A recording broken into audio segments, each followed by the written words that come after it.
Our story concerns abortion and began, strangely enough, in this relatively peaceful suburb of Los Angeles. Malvin Weisberg, a pathologist, owned a large storage container which he kept in his backyard. When he failed to make the final 2 payments, it was repossessed. We made a decision to repossess it because his check did not clear the bank. And so we sent the truck out to pick up the container. I rolled out there and took the box up and started pulling it up. And it was so heavy, it broke the winch.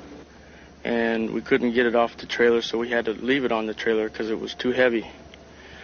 So I was asked by Nick to have a crew go down and unload the container at the other yard. I got a radio call that from Ron Gillette, the foreman, and he said the men were throwing up and there was something really wrong. One of them fell down and hit me right in front of my feet. And it was opened up, and there it was. It was a mutilated body. And the more closer I looked at it, it was a human body. And when I came to work the following day, I saw it myself. I couldn't believe it. And just little bitty babies, just all quarter pieces. The heads chopped off, arms, legs, it just makes you sick to see something like that. Well, really, it's just, it makes you want to cry when you see something like that. Starting at the very front of this container, it was just wall clear to the ceiling and clear to the sides, filled with them. I really don't want to witness it again. Not what I saw. Well, as the supervisor for the County of Los Angeles, we found out through the media that 17,000 infants had been stored in a container. So we asked for an investigation by the district attorney and the coroner's office. We found approximately 190 were over 20 weeks of age. I think some as old as 25, 27 weeks. Mr. Antonovich contacted Mr. Gutierrez. Glenn Wong is a funeral director for a major Los Angeles mortuary. Ask us to go ahead and handle the burial of the fetuses. How I came involved was they were asking if it were possible to have anyone photograph these fetuses, and I so happened to be also a photographer.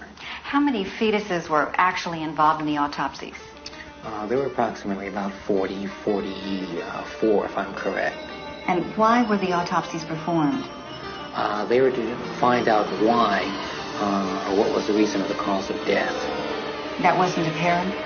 Apparently not. No, I've seen some of these fetuses, and believe me, they were apart. There were some where the eyes were bulging, and some where the chest cavity was ripped open. I do remember one where I saw a hand and the feet all apart. So it was kind of like the hands were intact, the feet were intact, and everything else was more like just a little potpourri, a little of everything. And that was it. That kind of turned me. Here we see the abortionist stretching the cervix very wide open. Dr. John Wilkie, who with his wife Barbara authored The Handbook on Abortion, described the dilation and extraction method used to abort many of the fetuses. That without any anesthetic, the abortionist reaches up into the womb and seizes part of the body of the baby, usually a leg or an arm, twisting and tearing, tears it off and away from the body of the baby. The baby, feeling pain, does not have any anesthetic. Bleeding is extreme. The abortionist returns in there with this grasping pliers-like instrument, tearing more parts of the body away, snapping the spine, and finally the mechanical problem is to get the skull out, and so he usually has to crush the skull in order to bring it out. We had a court order that would allow us to bury these infants, being a humane act. And the ACLU comes in again saying that this is just tissue. We want to incinerate them, and there's no need for a burial. Because if you had a burial, somehow that's going to create a problem. Problem for whom?